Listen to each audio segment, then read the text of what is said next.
या विश्वातील प्रत्येक स्पंदनात, प्रत्येक कणात शिव आहे हे आपल्याला माहीत आहे का? पण काही रात्री अशा असतात जेव्हा हे शिवतत्व आपल्या अतिशय जवळ येऊन उभे ठाकते, आपल्या अंतर्मनातील अंधाराला भेदून प्रकाशमान होते. तीच रात्र म्हणजे महाशिवरात्र. ही केवळ एक तिथी नाही, तर सृष्टीच्या लयकारी, संहारक आणि पालक शक्तीचा साक्षात्कार घडवणारा एक परमपवित्र महोत्सव आहे. ही आपल्या आत दडलेल्या शिवाशी एकरूप होण्याची, स्वतःला साक्षात परमेश्वराशी जोडण्याची संधी आहे. या दिवशी केवळ बाह्यपूजा नाही, तर आपल्या अस्तित्वाच्या मुळाशी असलेल्या शिवशक्तीला जागृत करण्याची वेळ असते. कर्पूर गौरम करुणावतारम संसारसारम भुजगेंद्रहारम सदा वसंतम हृदयारविंदे भवम भवानी सहितम नमामि. म्हणजे जो कापरासारखा गौरवर्ण असलेला करुणेचा अवतार, संसाराचा सार आणि सर्प ज्याचा हार आहे, जो भवानी सहित माझ्या हृदय कमळात नित्य निवास करतो, त्या शिवाला मी नमस्कार करतो. मित्रहो, तुम्ही कधी विचार केलाय का की आपल्या भारतीय संस्कृतीतील प्रत्येक सण, प्रत्येक व्रत हे केवळ बाह्य आचार नसून ते आपल्या अंतर्मनाच्या शुद्धीकरणाची आणि उन्नत जीवनाची गुरुकिल्ली आहे.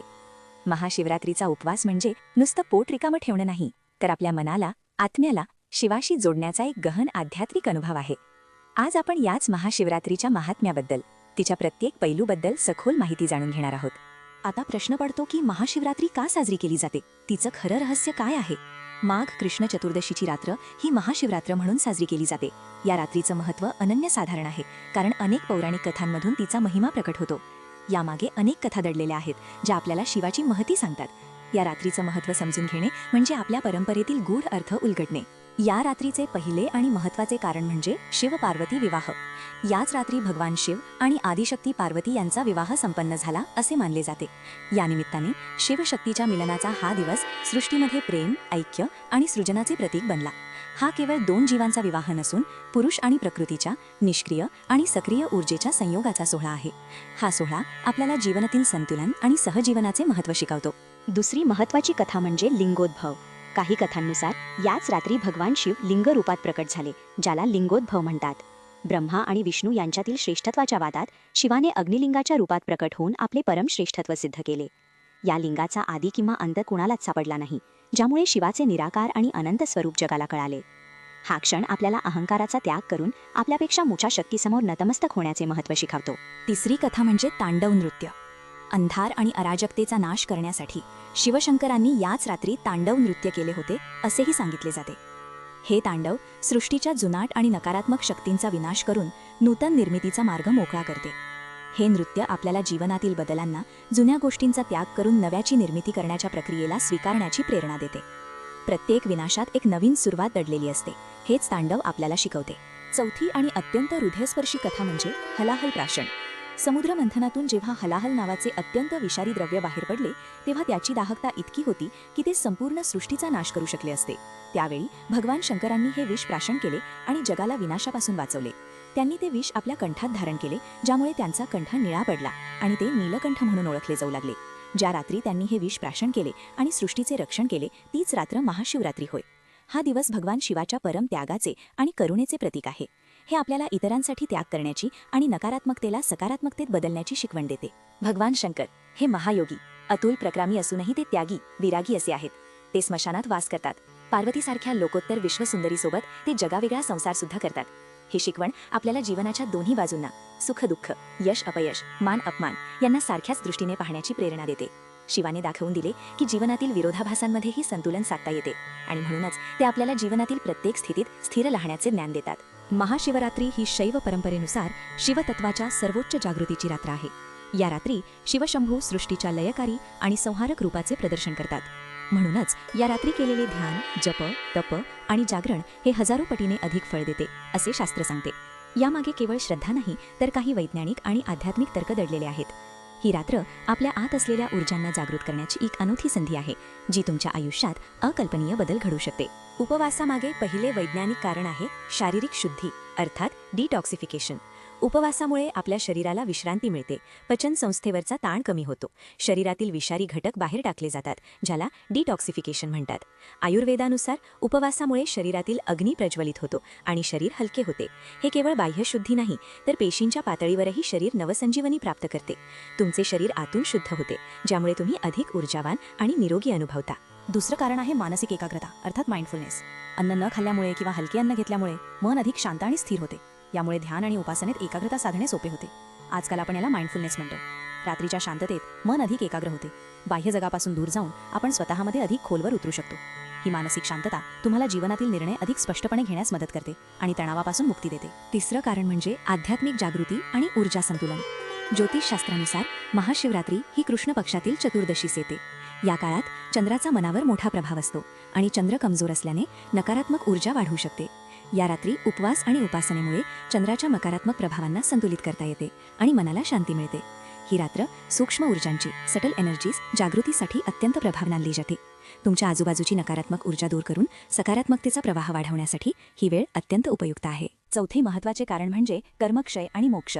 शिवभक्तांची अशी श्रद्धा आहे की महाशिवरात्रीच्या रात्री भगवान शंकरांची पूजा केली असता सर्व प्रकारच्या पापांचा नाश होऊन शिवलोकाची प्राप्ती, शिवाशी तादात्म्य आणि मोक्ष इत्यादी फळे मिळतात. शिवलीलामृताच्या दुसऱ्या अध्यायात म्हटले आहे की सर्व मोठे पर्वणी काय शिवरात्रीवरून ओवाळून टाकावेत. गंधर्व, ऋषीमुनी हे सर्व शिवरात्रीचे व्रत करतात असा निर्वाळा दिलेला आहे. हे व्रत तुम्हाला केवळ भौतिक सुखात नाही तर जन्ममृत्यूच्या चक्रातूनही मुक्ती देण्याची क्षमता ठेवते. उपवासेन शुद्धे अंतःकरणेच उपासना फला तस्मात् उपवासः कर्तव्यो देहशुद्ध्यर्थमादरात. अर्थात उपवासामुळे अंतःकरण शुद्ध होते आणि मग केलेली उपासना फलदायी होते. म्हणून शरीर शुद्धीसाठी आदराने उपवास करावा. हे केवळ शरीर शुद्धी नाही तर मन आणि आत्म्याच्या शुद्धीची प्रक्रिया आहे. हा श्लोक आपल्याला उपवासाचे खरे प्रयोजन सांगतो, जे केवळ पोट रिकामे ठेवण्यापेक्षा कितीतरी अधिक आहे. ग्रंथांमध्ये शिवरात्रीचे 5 प्रकार सांगितले आहेत. त्यापैकी महाशिवरात्री ही सर्वश्रेष्ठ मानली जाते. 1. नित्य शिवरात्र, दररोजची रात्र. 2. पक्ष शिवरात्र, शुद्ध चतुर्दशीची रात्र. 3. मास शिवरात्र, प्रत्येक महिन्याच्या वद्य चतुर्दशीची रात्र. 4. योग शिवरात्र, योग सामर्थ्याने निर्माण केलेली रात्र. 5. महाशिवरात्र, माघ वद्य चतुर्दशी, जी सर्वात महत्त्वाची. या 5 प्रकारांमध्ये महाशिवरात्रीचे स्थान सर्वोच्च आहे, कारण या रात्री केलेले प्रत्येक कार्य अधिक फलदायी ठरते. आता आपण सर्वात महत्त्वाच्या भागाकडे वळूया. महाशिवरात्री व्रताची नियमबद्ध पद्धत. कसे कराल शिवपूजन? हे व्रत अतिशय साधे आणि सोपे आहे, तरीही त्याचे नियम समजून घेणे आवश्यक आहे. उपवास, पूजा आणि जागरण ही या व्रताची 3 प्रमुख अंगे आहेत. प्रत्येक अंग तुम्हाला शिवाची कृपा प्राप्त करण्यास आणि आंतरिक शांतता मिळवण्यास मदत करेल. पहिली पायरी म्हणजे पूर्वतयारी आणि संकल्प. महाशिवरात्रीच्या आदल्या दिवशी म्हणजेच माघ वद्य त्रयोदशीला एक वेळ भोजन करून राहावे. सूर्यास्तापूर्वीच जेवण घ्यावे. रात्रीपासून उपवासाला सुरुवात होते. महाशिवरात्रीच्या दिवशी सकाळी लवकर उठावे. स्नान करून स्वच्छ वस्त्रे परिधान करावीत. त्यानंतर मम सकल पापक्षयपूर्वक सकल मनोरथ सिद्ध्यर्थम शिवरात्री व्रतम करिष्ये हा संकल्प करून उपवासाची सैमत करावी. याचा अर्थ माझ्या सर्व पापांचा नाश व्हावा आणि सर्व इच्छा पूर्ण व्हाव्यात, यासाठी मी हे शिवरात्रीचं व्रत करत आहे. हा उपवास दुसऱ्या दिवशी सूर्योदयानंतर सोडला जातो. हा संकल्प तुमच्या मनाला आणि आत्म्याला या व्रतासाठी तयार करतो. आता पाहूया शिवपूजनासाठी आवश्यक साहित्य. तुम्हाला शिवलिंग किंवा शंकराची मूर्ती घरी किंवा मंदिरात लागेल. तसेच पाणी, दूध, दही, तूप, मध, साखर, पंचामृत तयार ठेवावे. बेलपत्र शिवाचे अत्यंत प्रिय, धोत्र्याची फुले आणि फळे, आघाडा, रुद्राक्षाची माळ, चंदन, कुंकू, अष्टगंध, भस्म, विभूती, धूप, दीप, तेलाचा किंवा तुपाचा आणि नैवेद्य, फलाहार, साबगा, खिचडी, गोड पदार्थ आवश्यक आहे. तांदूळ, अक्षता, फुले, सुपारी, नारळ, वस्त्र, जानवे, ऊसरस, शहाळ्याचे पाणी, विविध धान्ये, गहू, काळे पांढरे तीळ, मूग, जवस सुद्धा आवश्यक आहेत. ही सर्व सामग्री शिवाला प्रिय असून तुमच्या पूजेला पूर्णत्व देईल. शिवपूजा विधीमधील पहिली पायरी म्हणजे शिवलिंग स्थापना. तुमच्याकडे घरात शिवलिंग नसेल तर तात्पुरते मातीचे किंवा वाळूचे शिवलिंग बनवून त्याची पूजा करू शकता. जर तुम्हाला नवीन शिवलिंग घ्यायचे असेल तर महाशिवरात्रीचा दिवस अत्यंत शुभ आहे. तुम्ही दगडी, पितळी किंवा स्फटिकाचे शिवलिंग घेऊ शकता. नवीन शिवलिंग आणल्यास ते स्थापित करण्यापूर्वी धान्याच्या डब्यात तांदूळ ठेवून द्यावे आणि महाशिवरात्रीच्या दिवशी काढून स्वच्छ करून स्थापित करावे. योग्य स्थापनेमुळे तुम्हाला शिवाचे आशीर्वाद पूर्णतावाने मिळतील. दुसरी पायरी म्हणजे अभिषेक. सर्वात प्रथम शिवलिंगावर किंवा मूर्तीवर शुद्ध पाणी अर्पण करावे. हा अभिषेक करताना ओम नमः शिवाय या पंचाक्षरी मंत्राचा किंवा महामृत्युंजय मंत्राचा सतत जप करत राहावे. पाणी अर्पण केल्यानंतर पंचामृत, दूध, दही, तूप, मध, साखर अर्पण करून पुन्हा शुद्ध पाण्याने अभिषेक करावा. याशिवाय तुम्ही ऊसरस, शहाळ्याचे पाणी आणि विविध धान्यांचा, अक्षता, गहू, तीळ, मूग, जवस अभिषेकही करू शकता. हा अभिषेक तुमच्या पापांचा नाश करतो आणि आंतरिक शुद्धी प्रदान करतो. तिसरी पायरी म्हणजे गंधलेपन, पुष्पार्पण आणि धूपदीप. शिवलिंगाला भस्म, चंदन किंवा अष्टगंध लावावे. बेलपत्र 3 किंवा 5 पानांचे अर्पण करताना ओम नमः शिवाय म्हणावे. पांढरी फुले शिवाला अत्यंत प्रिय आहेत. धोत्र्याचे फूल आणि फळ अर्पण करणे विशेष शुभ मानले जाते.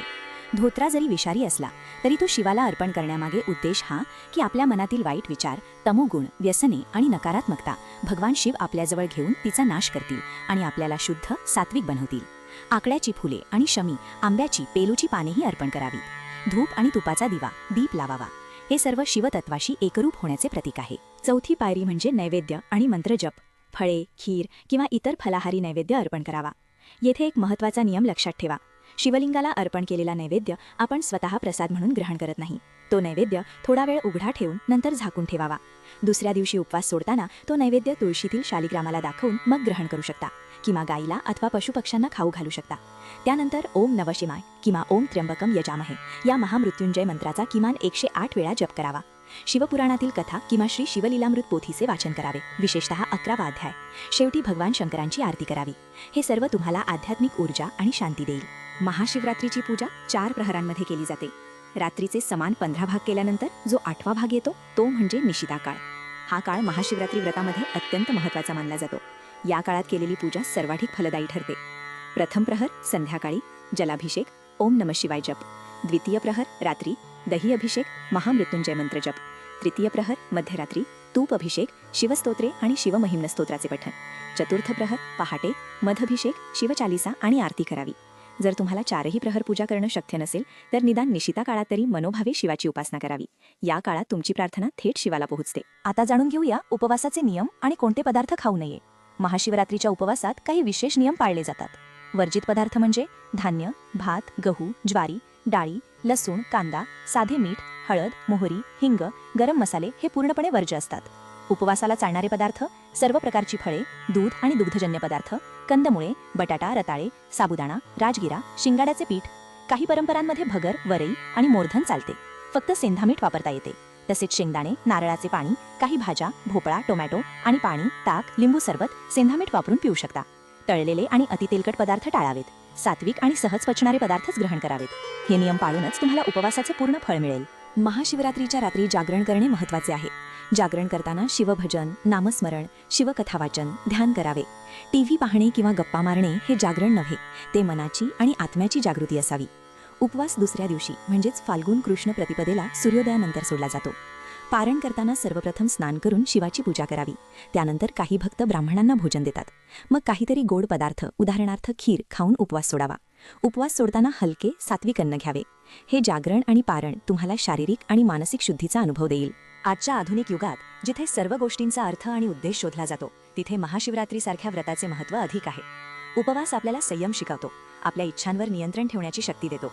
ही एक प्रकारची डिजिटल डिटॉक्स आहे, जिथे आपण बाह्य जगाच्या मोहांपासून दूर राहून स्वतःच्या अंतर्मनाकडे लक्ष देतो. भगवान शंकराने हलाहल विषप्राशन केले. याचा अर्थ असा की जीवनात येणाऱ्या अडचणी, नकारात्मकता, समस्या आपण स्वतःमध्ये सामावून घेऊन त्यांचे रूपांतर सकारात्मकतेत करावे. आपल्या मनात येणारे वाईट विचार किंवा द्वेषरूपी विष पचवून टाकण्याची क्षमता विकसित करणे म्हणजेच शिवाचे अनुकरण करणे होय. जसे आपण घर स्वच्छ करतो तसे उपवासामुळे आपले शरीर आणि मन स्वच्छ होते. जुने विचार, राग, द्वेष काढून टाकून नवीन सकारात्मक ऊर्जा आपल्यात भरून घेणे हे या व्रताचे खरे प्रयोजन आहे. हे एक प्रकारे आपल्या मनाचे डिक्लटरिंग आहे. हे सर्व आधुनिक जीवनातील ताणतणावावर मात करून तुम्हाला आंतरिक शांती देईल. महाराष्ट्रामध्ये अनेक ठिकाणी महादेव हे ग्रामदैवत आहेत. श्री शिवलीलामृत हा ग्रंथ शिवभक्तांसाठी अत्यंत प्रभावी आणि प्रसिद्ध आहे. या ग्रंथातील कथा मनोरंजक असून महाशिवरात्रीचे महत्त्व प्रभावीपणे समजावून सांगतात. हा ग्रंथ वाचून तुम्ही शिवाची कृपा आणि त्यांच्या लीलेचे सखोल ज्ञान प्राप्त करू शकता. तुमच्या घरातील मुलांनाही या कथा वाचून दाखवा, ज्यामुळे त्यांची श्रद्धा अधिक वाढेल. तर बंधूंनो आणि भगिनींनो, महाशिवरात्रीचा उपवास हा केवळ एक धार्मिक विधी नाही, तर आपल्या जीवनाला एक नवी दिशा देणारा एक गहन आध्यात्मिक अनुभव आहे. या दिवशी आपण सर्वांनी मनोभावे शिवाची उपासना करूया, आपल्यातील शिवतत्व जागृत करूया, भगवान शिवाच्या त्यागाची आणि करुणेची आठवण ठेवूया.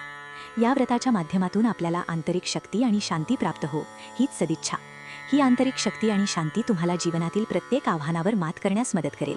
ओम त्र्यंबकं यजामहे सुगंधिं पुष्टिवर्धनं उर्वारुकमिव बंधनान् मृत्योर्मुक्षीयमामृतात्. हा महामृत्युंजय मंत्र जपून भगवान शंकराकडून दीर्घायुष्य, आरोग्य आणि शांतीची प्रार्थना करूया. पुढील महाशिवरात्रीपर्यंत आपल्या जीवनात शिवाचे ज्ञान, धैर्य आणि शांतता अनुभवावी. शुभम भवतु. ओम नमः